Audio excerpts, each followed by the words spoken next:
Geek News. We are a podcast that talks about comic books, movies, TV shows, and of course, if you've listened to us before, we usually drink a nice, delicious craft beer. However, this episode in particular, I am not because it's 10 in the morning where I'm at, and I got to go pick the kids up later. So, and Lauren's not here. So, surprise, Lauren is out on this episode. Just going to be me. However, I do have a special guest today. But first things first, if you have not know where to find us and happen to stumble upon us, go ahead, go to our website, hopsnews.beer, where you can find all of the articles that we have been writing. I recently put out a new pool list, which I talked about Star Wars Brotherhood, the novel. And then also Lauren is just pumping out some amazing Disney content because she lives the better of the two lives out of us and goes to Disney every day. And also you can find our episodes there as well. And if you don't want to go there, go ahead, search Hops News on any podcasting platform. Go ahead, go to Twitter, Hops Geek News. Go ahead, Instagram, same thing. And then, yes, even though we are old, we are on TikTok as well because reasons. And same thing, Hops Geek News there. And then also we have a Facebook group now. So if you want to search us, Hops Geek News on Facebook as well, if we still use that. And my excuse of using Facebook is so I don't have to actually call my family. I can just post pictures of my kids. So with that said, really good episode today. We have a Guinness World Record holder on tap here. Dustin Nelson from Thrillist is coming on. He's talking about a fantastic new comic, and we're going to go ahead and jump right into it. There's no news today, no kind of what we've been reading or watching. We will be saving that for next week to kind of let some things breathe out there in the world because we are so blessed with content. That and also Herogasm is about to premiere, and we definitely have to talk about that. So that said, Dustin, welcome to the show. How's it going? Thanks for having me. Yeah, I'm doing well. I mean, I'm aware of the time of day that I've only recently woken up and that I don't usually start a beer yet. But I mean, just for the sake of continuity. Oh, man. Yes. I made a pick of a beer that I will drink tonight so that the world feels whole. I grabbed a Night Witch from Lupulin. I've been holding on to this for 3 years.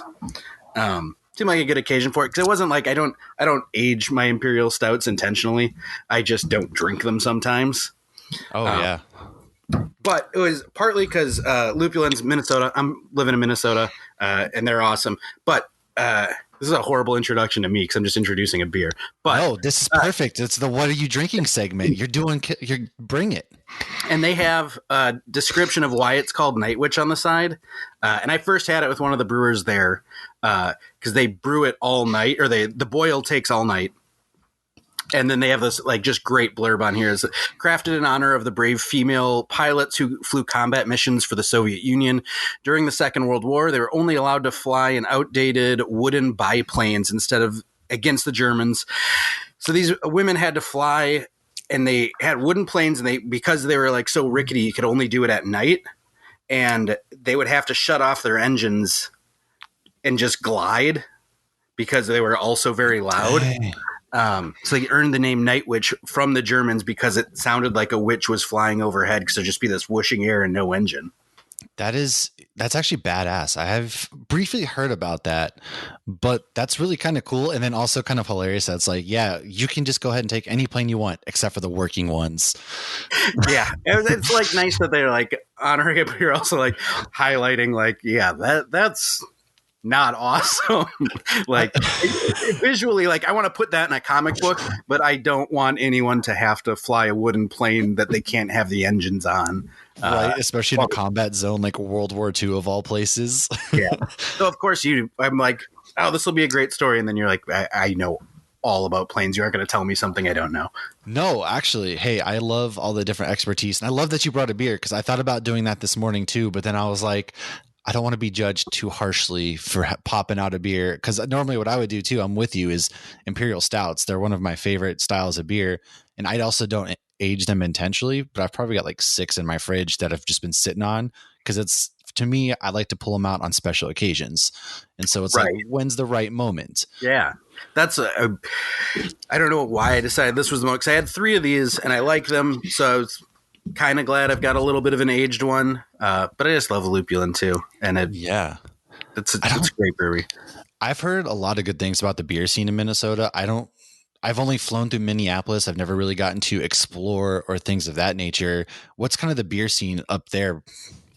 It's awesome. I mean, there are a lot of great breweries, kind of no matter where you are. I'm in Minneapolis, and there's obviously breweries in Minneapolis and St. Paul and kind of the surrounding area. But Lupulin's a little further north in Big Lake. They're really great. There's up near Duluth, and even if you start getting closer to the Boundary Waters, there's still great breweries. I mean, it's a cool scene for that. Also because I think there's just some excellent like things happening in beer, with all the unionization that's taken place in beer. One of like the forerunners of that was Fair State here, who voluntarily recognized their union super quickly, and have just like become this awesome union craft beer shop. And Fair State like has outstanding beers, and they're very, everything they do is just seems like it's so tapped in and like locked in. It's great.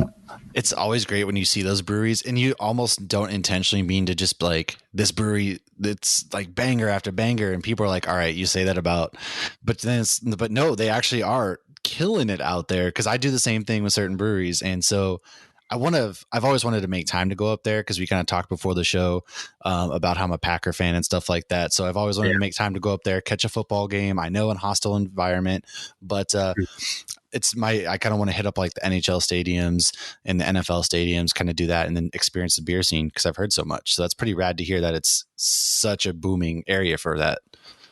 Yeah, and there's some big breweries, but yeah, there's just so many really good kind of mid-sized breweries like Modest and Fair State.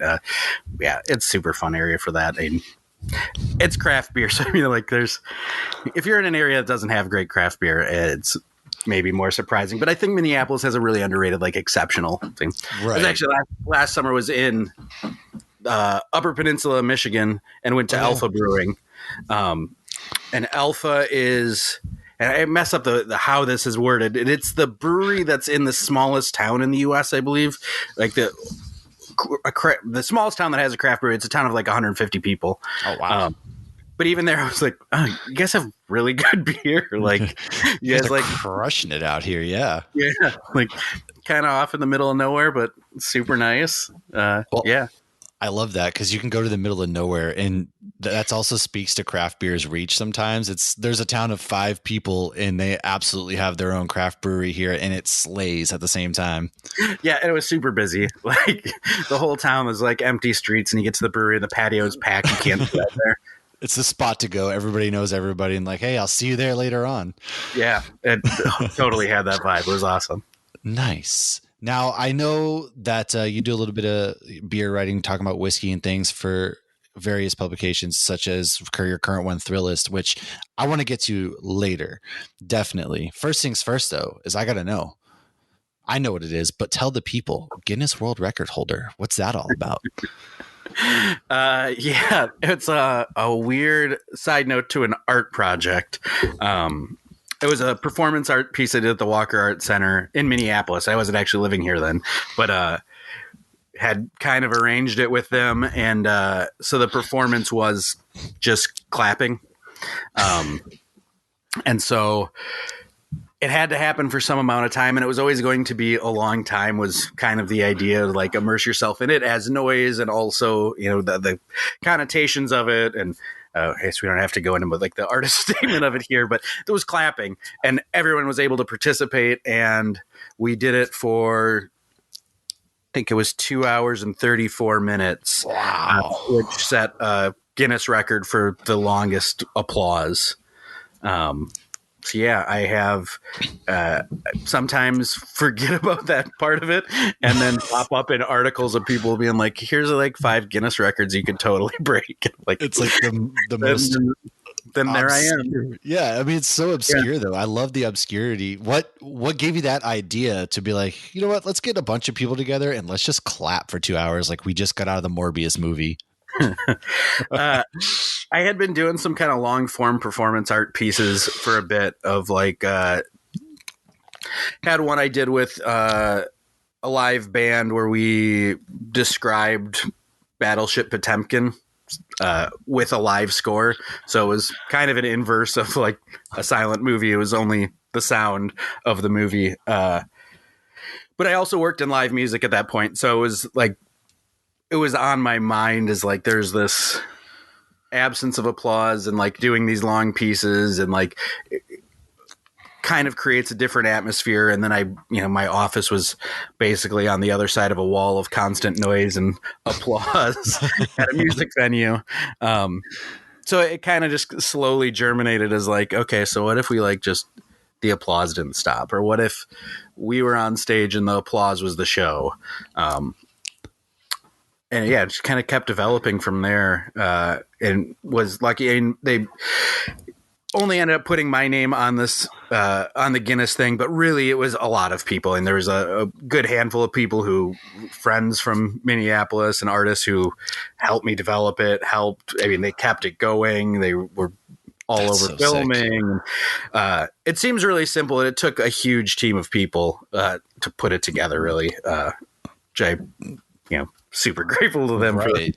I don't doubt it. Calling up people and being like, dude, I'm gonna got a project. I'd love to work with you. They're like, yeah, cool. That's great. Let's tell me more about it. And like, we're going to clap until our hands are bruised. So it was awesome. Those people I love them forever for just being like, okay. Yeah, let's do this. I can do this. They're like, this is weird, but you know what? I'm kind of into it. Let's do it. Let's go. Yeah. When else are you going to do this? That's so rad. And it hasn't been broken yet. I mean, you just talked about like the simple things, the world records that you can break. If it's so simple, nobody has done it yet. I have definitely also just gotten messages or been tagged in people's social media posts. So like, this stupid record, we could do this tonight. I'm like, yeah, we can do it. I have no hold of this. Go for it. It'll be awesome. I love the competition. I mean, sure. If that's what you're willing to do and be like, hey, I mean, by all means, go ahead. But then again, they talk the big game and nobody just has done it yet. So yeah, I also kind of love the idea of, we've only ever performed that once. It was probably about 7 years ago now. But I love the idea of, conceptually, if it prompts people to do this and it keeps applause going somehow, it kind of becomes part of the project as this living thing. When you're just like, yeah, you're going to bury yourself in this applause and like it wheels it forward. I'd love to lose that record to someone. Go for it. Yeah. And it's clapping, but at the same time, it's art. Like you said, it kind of transforms and it keeps going through all these forms of media and people being like, really, that's what this is? It's clapping. Okay. But not for anything. But if you're clapping for 2.5 hours, that you're tired. Like, come on. You think anybody can just clap for 2.5 hours? No way. It was very tiring. And that was the first time I'd done that. I mean, we did some preparation and clapped for a long time, but not that much. But it was also, it had kind of this beautiful ebb and flow of like, sometimes you're clapping to make sure it doesn't stop because you can't stop. But also like, some people would walk up, because we did it outdoors, and they'd walk up and just kind of be like, what the hell is going on? And just start joining in. They start clapping with no idea what's happening. Like, what? Yeah, and you get a group, a couple, some kids come up and just kind of join, or you'd get a group of rowdy people who'd be like, yeah, we're going to hoot and holler and scream now. And like, that created this kind of dynamic, like living thing that had a real flow to it. Again, that's what art does. Yeah, and that was totally a planned part of it, was hoping that we could, that's going to change. And sometimes you're tired and it's this just quiet continuation of the applause, and other times like people are going to go a little crazy. And that was definitely like the case as it got toward the end too. Like people were getting excited and we're like, we're actually going to do this. Yeah. Oh, that's awesome. And this kind of translates, speaking of art, then we're here to talk about a comic book you wrote. So first things first, though, we got to know, what was your comic book origin story? What got you into comic books? What got you into writing? Yeah, so I always wrote kind of like a poetry collection. I don't know, it's what I went to school for. I've written for some like comedy shows and just kind of edited a literary magazine and kind of been all around writing always. But I read comics some as a kid, but it was always that like a different time. Like, I don't know, I grabbed this 5-pack because this is what I could get. So now I'm reading X-Men. And I came back to it so it was kind of hit and miss. I read graphic novels here and there in my reading, and but wasn't like really burying myself in it again until about 2007 or so. And picked up a bunch of creator-owned comics that just like I started just kind of like, oh, you know what? I'm like deeply back into this of like, was at that point, The Unwritten by Paul Carey and Sweet Tooth, Sweet Tooth, Kick-Ass. Were a few of those. Is one called The Unknown Soldier too? I think I have that wrong. But yeah, those were some of them right around then that I was just like, you know what, I'm going to start. I walked by Forbidden Planet every day on the way to work at a music venue and was like, all right, I'm just going to pop in finally. And then, yeah, just kind of was like, oh yeah, I'm back into comics. I love this. It's that feeling. Yeah. Like you just kind of something about walking into a comic book shop. It just feels magical because there's so many stories that can help you escape from reality at the same, Yeah. Yeah. And that comic book shop experiences, I think Forbidden Planet might have had something to do with that of like luring me in. Cause I love my comic book shop right now, but it's very no frills, which is actually part of what I love about it is just like, go in there and find your stuff, get out. At Forbidden Planet's like, Disneyland for comic books. It's like, and at that point too, they were on this weird, different location than they are now. And it was this weird corner that just had big glass windows full of like dress up heroes and toys and, which isn't totally my thing, but I was like, I mean, how do you not want to go into the store? I mean, this is like, yeah, you're like, what's going on over here? They just put a bunch of stuff in a window you like, and they're like, yeah, try not coming in. Just keep walking past. And good luck, bud. Yeah. So it was great, and then became dangerous because it was, just you go by the next day and you're like, yeah, well, maybe I'll just grab another issue or two. It's addicting. Yeah. At least now I have to have like this mental process. I could just fall into buying more comics then, which was great, but well, no kids then and disposable income. I'm like, I want to just buy a bunch of comic books. God, those were the days before kids, and I just would spend my money on Legos and comic books, and now it's like, wait, my children want Legos now too, and comic books. What is this? And I got to share, and the glory days. It's true. I don't want to share my comics with my kids. I do. But he's like, it's me first. I'm reading it, and then I'm going to hold it while you read it so you don't damage the goods. Yeah, I've given up on that. I'm not much of a collector. I just have piles of comic books, but I have just caved and like, all right, you can take it. It's just the, drawing the line when you're like, bring back a bunch and you're like, so this one's for you. I'm like, that one looks cool. I'm like, no, you can't read the Goon. You are That's like I have Ice Cream Man, and my kid's just like, I have a 6-year-old, so I'm sitting there reading Ice Cream Man. He's like, oh, this looks cool, and I'm like, we're not quite there yet. Maybe in a few years. You'll need to be 50 before you're allowed to read this. Yeah, no kidding. Oh. So, kind of speaking about things like Ice Cream Man and the kind of the horror aspects, you wrote a comic called Magda Skeleton Maker. Can you go ahead and just let us what led to this? Because the story, it actually sounds really interesting. Go ahead and give us the overview and then kind of what brought this idea up. Yeah, so the basic outline of it is Magda is the main character, and she has issues with her vision. She kind of goes in and out of this static vision where people kind of appear as like lines in the midst of static. And at some point she sees an acquaintance who is kind of doing like a cultish ritual and kind of just joking around, but something happens and what she kind of calls a portal opens. She just sees this like ring of light, and what she calls the light beast comes out of it. And she slowly realizes that no one else can see any of this, and that she can only see it in this kind of static vision she has. And so she's kind of faced with this dilemma of like, there's something horrible in the world, but only I can see it. And that's a difficult thing to communicate to anyone, something only you feel or only you see, because the idea of like calling the police and like, I don't know, there's like this demon thing that only I can see, and I can't even see it all the time, but it's very real and it's a very serious situation. It's like not a call that inspires a lot of confidence. So she's kind of, it's not necessarily always the police, but like, friends, anyone trying to decide how you handle this. And so it's like a supernatural horror thing, but there's also kind of this interiority for her of figuring out how to navigate the world and bring the way she sees the world to other people.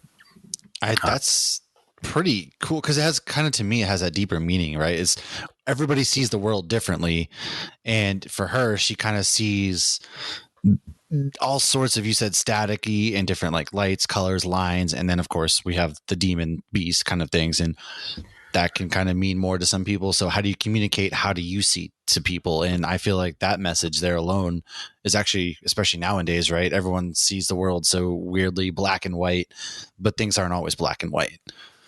Yeah, and there's, I think, a lot of truth to that, of even just like the things you see on social media become a truth, or the way you live becomes a truth that doesn't get seen everywhere.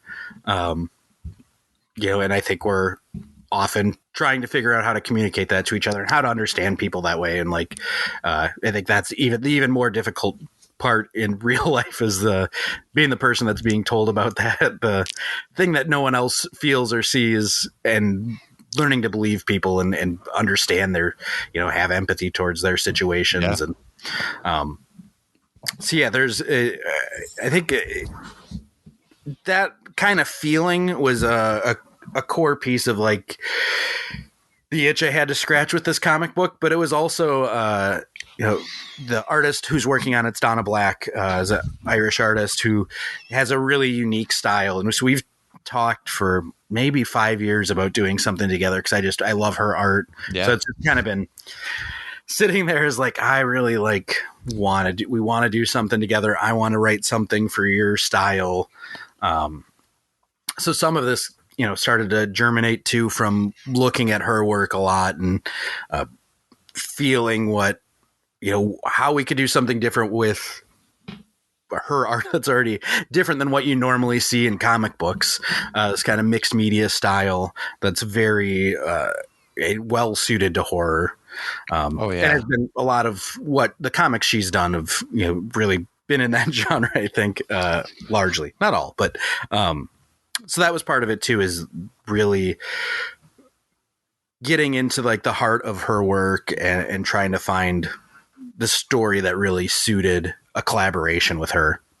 Right. Did you so was it, you guys both kind of had this idea, and you had your core idea of how do you get, these people to believe kind of things, mix it in with her horror, and was she like, all right, let's roll with this? Was it more of that collab effort, or was it more of, hey, I've got this idea that I've come up with, how would you like, the light beast and things like that? Yeah, it's been in the works for so long, you kind of start to forget where the lines are between things. But it had started with, we just kind of started talking online. We're like, maybe we could do something together.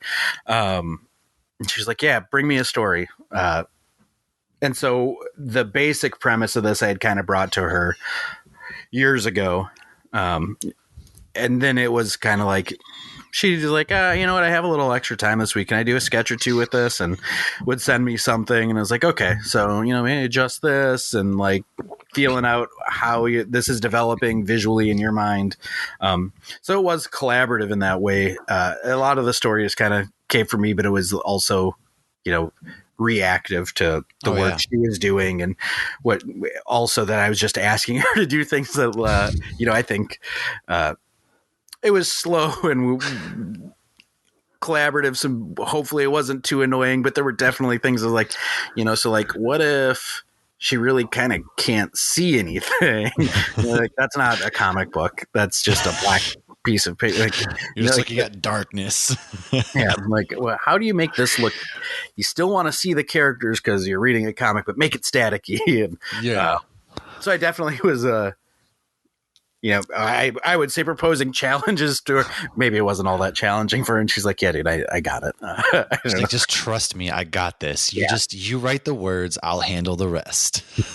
Which is definitely, I feel like, the demeanor I get from her is she's very good. Been doing this a long time. I'm probably not throwing her anything she's never seen before. Right. Very chill. Like, it's always good to have somebody like that though, because you want to bring these stories. They mean so much to us. They're coming from our minds or our hearts, things like that. And so it's important. And so to us, it can be, you might have this specific way and you might feel whether it's annoying or like, I'm sorry, I'm not trying to be difficult. But to her, she was just like, man, look, I've been through this a bunch. I got you. And it's almost comforting at the same time, because then it helps you relax and tell the story that you want to tell. Yeah. And I think especially in indie comics, it's easy for it not to be that collaborative as much as it's, I mean, comics is an absolutely collaborative art form, and you can't do it really any other way outside of, the handful of creators who can really make great books with only input from an editor. But having that trust in an artist and being able to have some back and forth is it's special. It's awesome. It makes it so much better than just handing someone a script and having them come back 6 months later and be like, here it is, we're done. Right. But also just that I would feel totally comfortable with that with Donna at this point too. Of like, after how much we've gone through, like, I like her art, I like the vision she brings, but I also just love that feeling too of, some panels are a little vaguer than others, and you come back and get something, you're just like, wow, that's not how I pictured this at all, and I love it. Like, this is just great. And there's one panel in particular that came back that I think looks like a Klimt painting. I think we have it up on our Kickstarter page with like a yellow background, and it was just like, this is awesome. Like, that this is so beautiful. I'm so glad this is turning out that way. Right. And I think that can be the case with letterers too. There's definitely Letter Squids is doing the letters on it. Someone I've worked with on a handful of shorter comics. And I am pretty regularly surprised when I get stuff back from Letter Squids, and I'm just like, oh wow, I would have never put it that way, and it's so great. This is like so perfect. I love that. I love that part of the process, that hopefully you can have that process of discovery in writing when you're doing writing, but also to have that kind of excitement and discovery in that collaborative process keeps it so exciting. Yeah. And like with Letter Squid, they've worked on, IDW, Image, couple. So they've got that horror background too, to kind of, all right, I know the vibe that we're working with here, which again, when you're working with people like that, it just makes the whole collaborative process so much less stressful in certain ways. Like, it's going to be stressful regardless, but in other ways, it's kind of like, okay, you know what, maybe I can take a step back from that. Yeah. And I love that. I want to, I do a lot of writing that's just me alone, front to back. So I love that collaborative process. I love working with people. I love working with editors. I mean, if I write something and someone tells me it's absolute shit and they want to like tear it apart, I'm like, yeah, let's do this. I love that process. Working with people and refining things is, that's how things get great. And that's why, I mean, oh yeah. It is a part of why there's the endless discussion on social media with credits and comics, but I love that. I put all the credits in there, give everyone, I want to see who flatted this. I want to see everything, because it all speaks to each other, and it's great. It's like the greatest part about making a comic.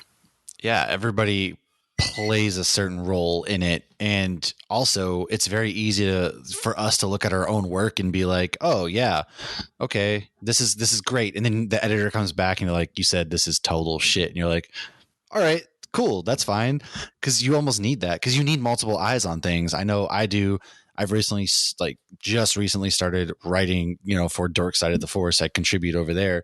And so it's kind of waiting for them to come back and be like, I might think this is gold, but then it's, we got to touch this up a little bit. And you're like, all right, let's do it. Whatever. Yeah. And I don't want to put any writers down who hate that or like, or have sensitivities around that. Cause that's totally, I mean, everyone's just got their own thing, but I do love that. I love that. That's how I know my tools will be sharpened, is exactly that kind of process. I mean, nobody's perfect. There's always a way that we can make something better, whether it's ourselves, whether it's something we've written or anything of that nature. And again, I love it as well. I'm with you 100% there. It builds us, it makes us better. Cause then now you have that tool to go back and I'm like, okay, cool. Now I know how to fix it and make it better the next time I go around. Yeah. And I also think especially for ongoing stuff with comics and stuff, this is going to be Magda's 3 issues miniseries. So I think we learn too as we go along, and react differently to each other as creators in that kind of process, and that's exciting to me. I mean, like that kind of reactive thing, like you can see it alive in these comics. I mean, I often don't even think of it when I'm reading, a 10-issue miniseries, but those creators are learning a lot off each other. They, in most cases, they probably didn't write all 10 issues and like, here are the 10 scripts. That's not how it really works. So that change and that process is alive in those, and it's interesting and fascinating. And some comics, that first issue just like hit so hard because it was such a good idea, and I never maybe live all the way up to that. And I think like the most interesting ones to me are the ones that hit like that start of that second arc and are like, you know what? We really figured this out now. Like the shit is on point now. Everything is perfect now because we've like figured each other out. I know what they want to draw. I know what I want to write. I know how to draw to those strengths. I love that. Oh, absolutely. It's that comfortability that you kind of build up with each other. And then and how many times do we see it though? Also, whether it's a TV show or, anything like Stranger Things season 4 right now, to me was probably the best written of the series. And then we see it with comic books too, like the second arcs. Cause at that point you figure each other out. There's always that initial feeling out phase. Maybe you're not at your peak yet, but once you start gelling, we see it with sports teams, even you just gel at the right time. And there it is. That's money right there. Yeah. And you're looking for that magic. I'm not like a toys person, but someone gave me, I don't know where it is, Steve from Stranger Things and his little ice cream get up, because I think that was one of the greatest moments of change in a character maybe that's a bit exaggerated, but I love the moment of in the first season of him coming to apologize to Will's brother and the Demogorgons there, and it's all these changes that like happening rapid fire in him is just like, it's such great writing and such a great character at that point when you're like, oh, there's depth here. They gave him love. It felt like he was going to be this surface level thing, and like they gave him this beautiful moment of change. Well, how often have we seen too? You get that stereotypical, that douchebag boyfriend and all that. So you kind of thought exactly with Steve, for instance, you're like, oh yeah, we know how this is going to play out. He's probably going to be a character that gets killed, whatever. But he's become my favorite character in Stranger Things, without a doubt. Yeah, the development and change in that character is just, it's so awesome. And that they stuck with it even, at the start of season 3 when Dustin comes into the ice cream shop. Yeah. There's that like moment of like, hey, and you're like, this is such a different character than you saw in like the first 5 episodes of season 1. It's just awesome. I love how that character's written. I mean, I don't know if it's my favorite character, the best thing about the show or anything, but it's one of those little things where you're just like, yeah, this is just a beautiful piece of writing. Absolutely. And I can't even add to that. Like you said, it's just a beautiful, beautiful piece of writing. And to go back to Magda, you said it's a 3-issue miniseries. Was it always intended to kind of be its own self-contained story? Do you have any other idea without, spoiling? Because obviously I want to read the 3 issues. Like, was this just kind of hard to contain into 3 issues? It wasn't for me, because I kind of knew once I had enough draft together to know this character and feel like I had a grasp on her wants and needs and what she was in this world and what her challenges were. I kind of found where we were going and was like, okay, this is kind of the end point here. And is there a possibility for more stuff at the end? I mean, I think there's always is. They think that it's pretty rare in comics to hit that end point and be like, you could never do anything again. But it has a pretty definite end point, at least for now. It's always satisfying. I always feel like with indie comics too, though, it's satisfying, and it's better because you said for now, which is nice because you can always come back to that if you want to. Whereas if you're writing superheroes, nobody is ever dead, for one, and then it's like you also get constrained to other aspects. So being able to write these self-contained stories and then coming back and being, you know what, maybe I'll leave a little bit there for later, or if you want, even if you don't want to, perfect, being satisfied with that three issue arc right there. Yeah, and I think part of it for me is a good ending can't tie up every little thing and tell you what to think. No. And so I at least try not to with this. We're very early on, so that's the goal with the third issue. And I think also I just haven't thought of it a whole lot because I'm just like immensely appreciative to have the chance to be working with Donna and doing these 3 issues. So anything more is like, no, I want to get through these 3 right now, and I'm just enjoying that and grateful that we get to do it. Yeah. So how long is the Kickstarter going on, and where can people find the Kickstarter? Yeah, so we have it. If you search Magda Skeleton Maker on Kickstarter, it's the first one that comes up. It is running until July 3rd. So we're just getting into the back half of funding this first issue. It's coming along well. We got digital versions and physical editions, and are making the comic as we go. So things are moving along right now. It's the funny thing with, Kickstarter, where I buy lots of comics through there. Same. But it's such a different experience of buying it because you are buying a comic that people are like, we're actively making this right now. Like, it's in while production. You're buying it, we're probably drawing or writing or lettering or coloring. It's happening as you're buying this. Which is exciting. I mean, I like that when I'm buying those. I do too. It's something, it means more almost to me in a way. Yeah, and I love just I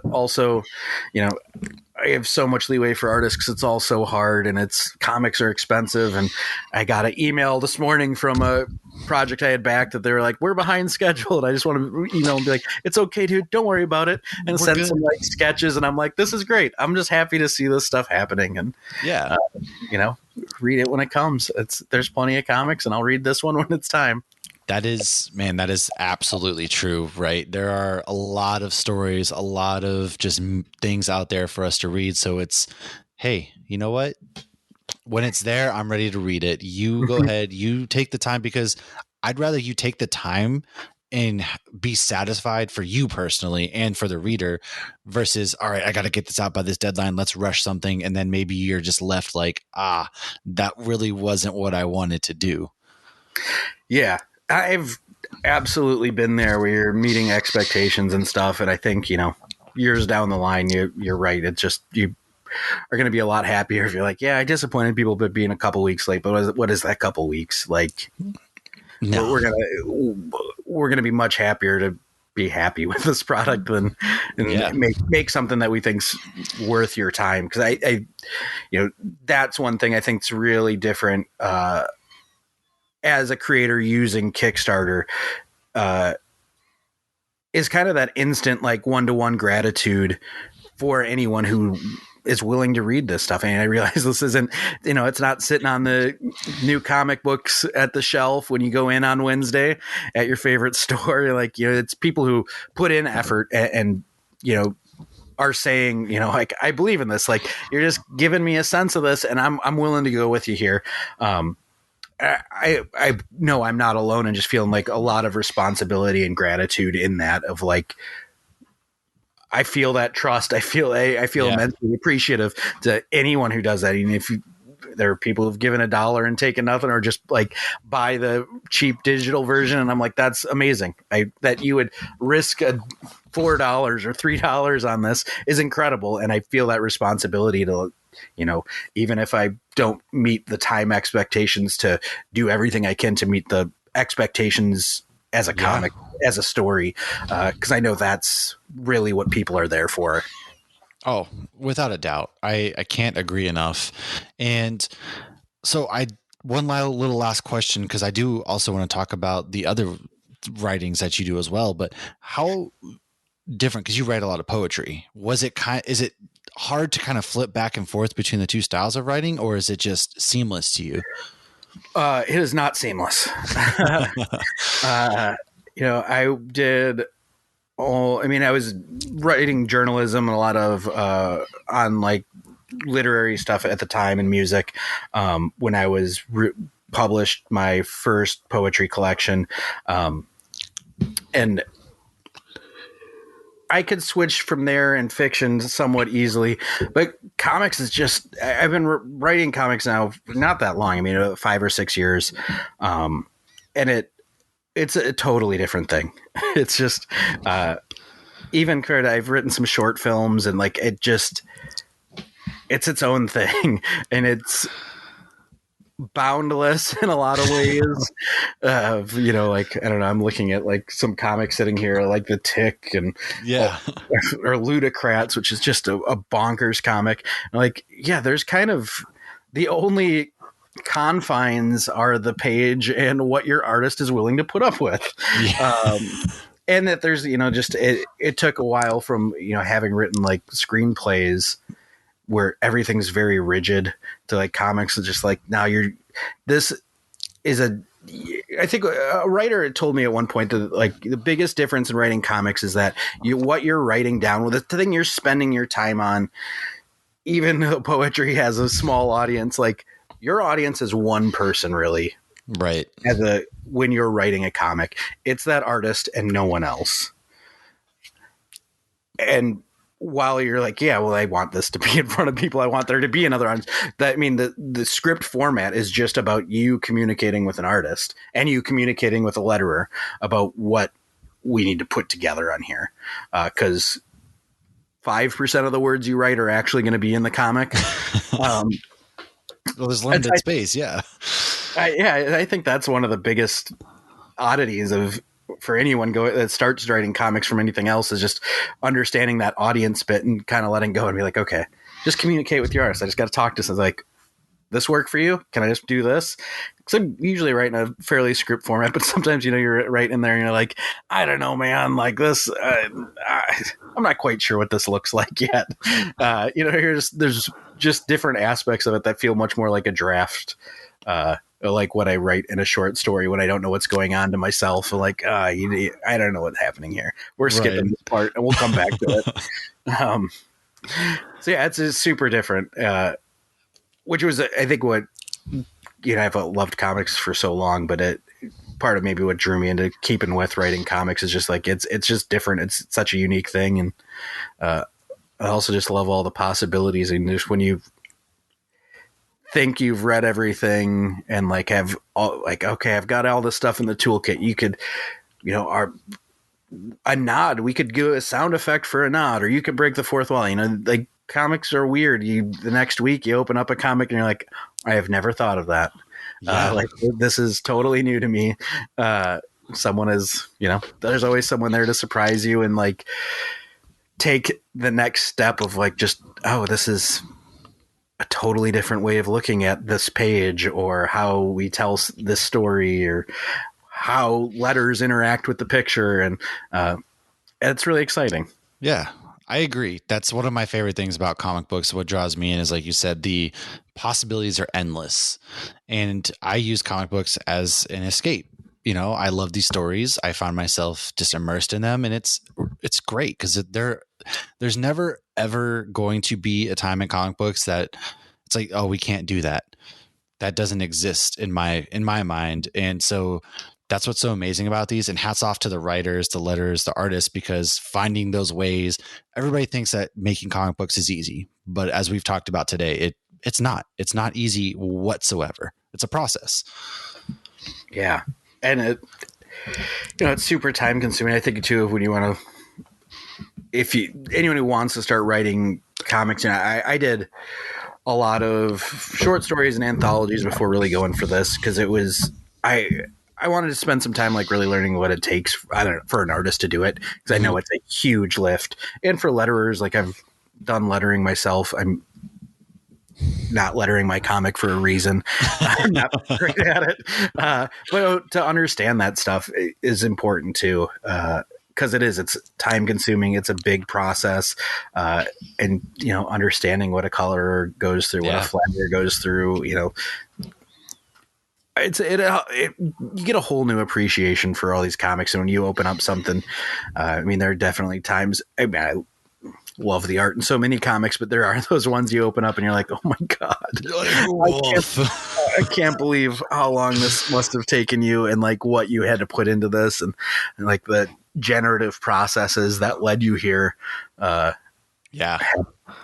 It kind of floors me sometimes, and that comics are expensive. You hear people complain about it all the time when like, oh, this Black Label $7, but you also like you look at some of this art sometimes, you're like, I can't believe that's all we have to pay to see this is kind of incredible. Thinking about all the labor that went into like this spread.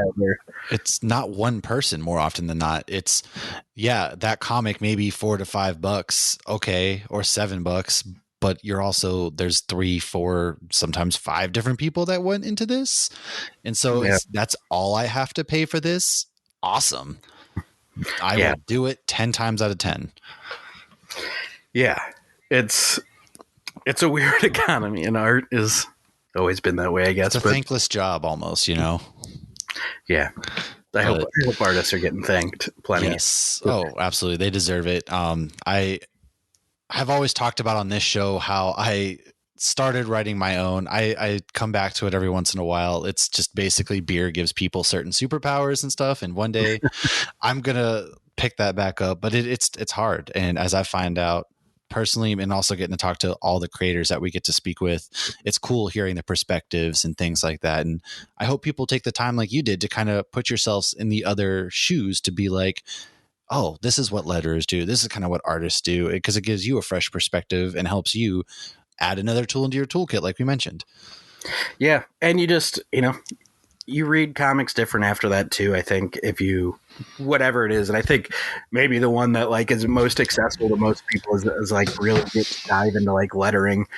And like, oh, it's not just bubbles with some words in it. Like great letterers. Like, I mean, there's just, I think of letterers a lot when the best comparable is like in sports for that, like a defenseman in hockey or the kind of player you don't like when they're doing their job, you kind of don't notice them. And then after you're like, what did they do? And like often letters blow your mind and like beautiful things. But often I think the great lettering work too just goes unnoticed because you just keep reading through it and it's done its job so perfectly that you didn't notice it. It just made this just part of it.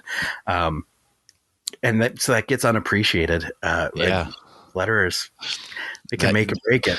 It is funny. You're like in sports, if you don't hear somebody's name mentioned, especially on the defensive side of the ball, or even the puck, it's like that's usually a good thing. That's what you want because it means you're locking down, and that's what you're supposed to be doing, like cornerbacks, defensemen, things of that nature. So yeah, they're just quietly doing the right thing. Yeah.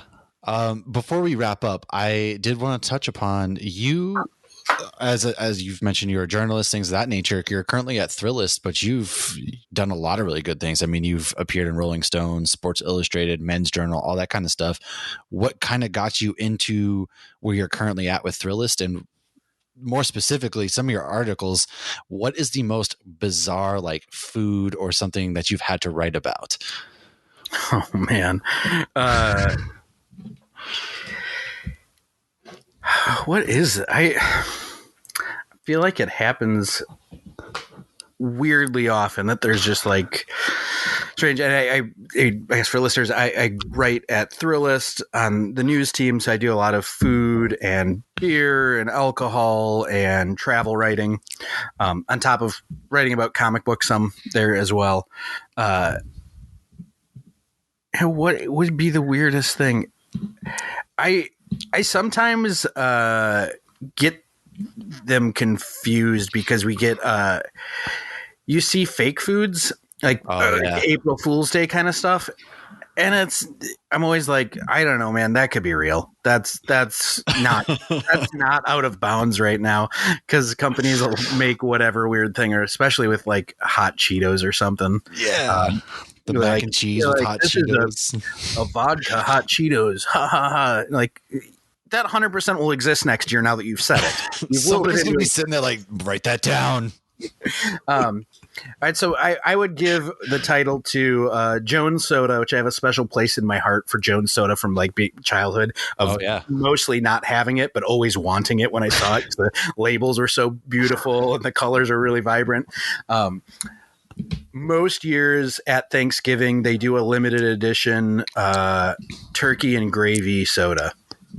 That sounds awful. And it sells out really fast most years, at least as far as I've seen. I'm not fact checking this live, but I'm pretty sure it sells out almost every year. Wow. And it is not like a stunt in the sense of like, oh, it's a sweet soda that like nods towards gravy. No, they have dialed this in. It tastes like turkey and gravy. It's awful. I was going to say, it sounds awful. And I feel like I've seen in their announcements that they're like kind of acknowledge it. And they're like, look, this is just like, it's a discussion piece for Thanksgiving. You buy it and you taste it and everyone takes a taste and you're like, wow, no, that really tastes like, You're like, this is shit. Strong carbonated gravy vibes here. I got a 4-pack of it like 2 years ago and I think I still have like 2 bottles sitting on my bar. Oh man. I'm like, I don't know what to do with this. Give it to someone. But that's a persistent weird one. Yeah. It's so all right. Moving on, kind of you talked about beer and things. And so, what are your as a beer podcast? We also, for those of us who might be tuning in for the first time, we also do a live show on Thursdays where we just talk straight beer news. Lauren usually does a beer school; she crushes it. What is number one your favorite style of beer, and then outside of the city you currently live in, what has been your favorite beer city that surprised you, or just like this city is known for the best beer that I've had? Okay. My style, I feel like this puts me in like a weird old man category if I say it, but black IPAs. Okay. I'm so glad you said that because that is one of the more underappreciated styles of beer. And I've been saying it for years. It had like that brief moment of like 2 years where like breweries were actually making them and then they just disappeared. Yes. And then, you see them pop up every now and then. I know like Stone has done like a re-release of their like black IPA like every now and then. So you do see it every now and then, but yeah, black IPAs. I don't remember why I started homebrewing, but I think it was probably just to make a black IPA. It was like, I need to start making these. It's definitely my favorite thing that I make. Yeah, they disappeared. Like you said, they came up briefly. There is the brewery. This is Woodland Empire, our unofficial sponsor out here in Boise. They did a Midnight Radio, which is a black IPA, which I don't know if I have any there. If I do, I will let you know because I will have to get that to you. But it's such an underappreciated. There's just something about it that I love so much. Yeah, it's that nice, like I think the appeal for me is, I don't mind with we're deep in the world of IPA at this point for craft. We're like decades into this. Like when people complain about it, I'm like, have you are you having beer for the first time? Of course, like there's just the store's 50% IPAs, but you can do that kind of elevated hops flavor with still having the malt have a show in here and have a say in that flavor. Cause I think there are a bunch of IPA styles now where like, if you ramp up that bitterness, it doesn't really taste that great anymore unless you're like really going like a West Coast. But black IPA can handle it and it can still have that like malty sweetness. I love that. Absolutely. And like you said, it's everybody's, they've got 4 IPAs on tap. It's also the fastest one to make. And, so that brings them more money and things, whereas lagers take, 6 months. Stouts typically take a shorter time as well, but everyone has that. It's not stout season, which to me, stout season is year round, but that's a different topic. Yeah. And it was already pulled out my Imperial Stout for the night. It's stout only season. Like 100 degrees out. So let's put a sweater on the inside. Look, I'm going to be hot regardless, so at least let me enjoy what I'm drinking, because if it's hot outside, it doesn't matter what I'm drinking. I'm still going to be hot. It's true. Yeah, it's not. Having a light beer is not going to make it not 100 degrees out. Exactly, and I'm still going to be refreshed. So, following up that, what was your favorite beer city that is not your own? Yeah, that's a really good question. Because I go to Denver a fair amount to see some family. I mean, Denver is just obviously that great beer. I always enjoy that. But I would go with, I was impressed with, just to pick something off the map where I had a really good time, was Fort Wayne, Indiana. Really? Okay. It's not a ton of breweries. My wife and I, so we have family in Indiana as well, so I've done it a few times, but just kind of one day we're like, you know what, let's go to a whole bunch of breweries in town and just see what this is all about and like get a feel for it. And one after the other, I had like really good experiences, and it was a while ago now, so I won't remember all of them. Though I am wearing a Dot and Line Brewing Company shirt right now, which is a Fort Wayne brewery. Yeah, there was just a bunch of really good ones, and kind of, I was impressed that they're kind of all over the map too. And Fort Wayne's not a tiny town at all, but I've never heard anyone really talk about Indiana beer scene. Nobody talks about Indiana, so yeah, it was. So, but there were, I think the first one we went to was like kind of a dive bar, and I was like, this is great. This is kind of what I expected. The next place we ate at, and they had like just an outstanding menu and like this bright patio. It was just all over the place. I was really impressed. And I wish I could pull up more names of breweries for you off the top of my head. But I did blindside you. To be fair, I kind of blindsided you that one, so it's fair. Yeah, I wish I was more useful with it, but maybe I'll tweet them out at some point and to share it when the episode comes out and give props to the correct breweries. But I guess don't sleep on Fort Wayne. They have some good stuff.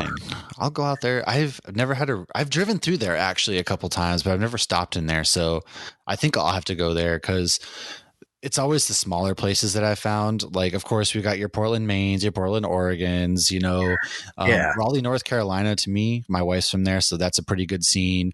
Surprisingly enough, Orlando has a pretty good beer scene right now. It's up and coming, in my opinion. Most people don't think of Florida as having good beer, but as Lauren has shown me, good beer.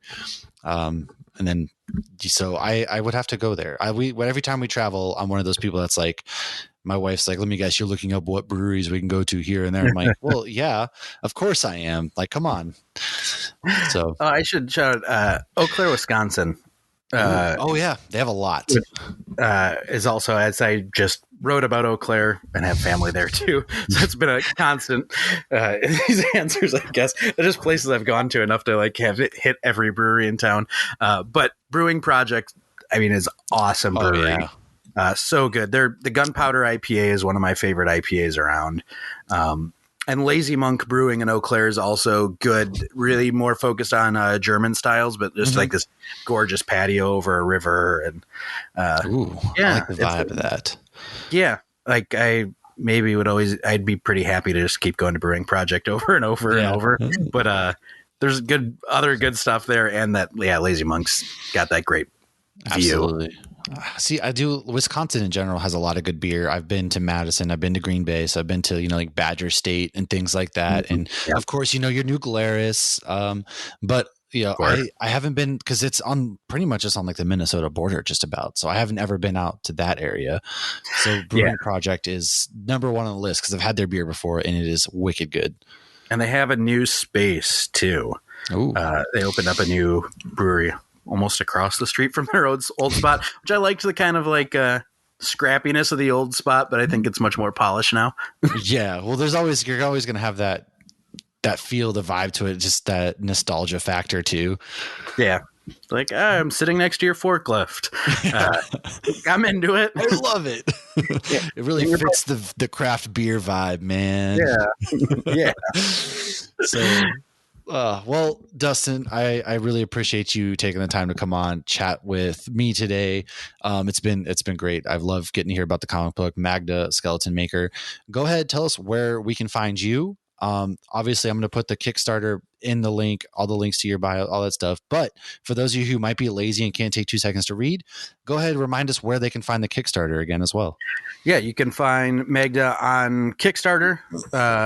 Just by searching for Magda Skeleton Maker, or I have a bit.ly link that's Magda-skeleton. I'm also on Twitter at @DLukeNelson, and got that link right in my bio, so easy to find.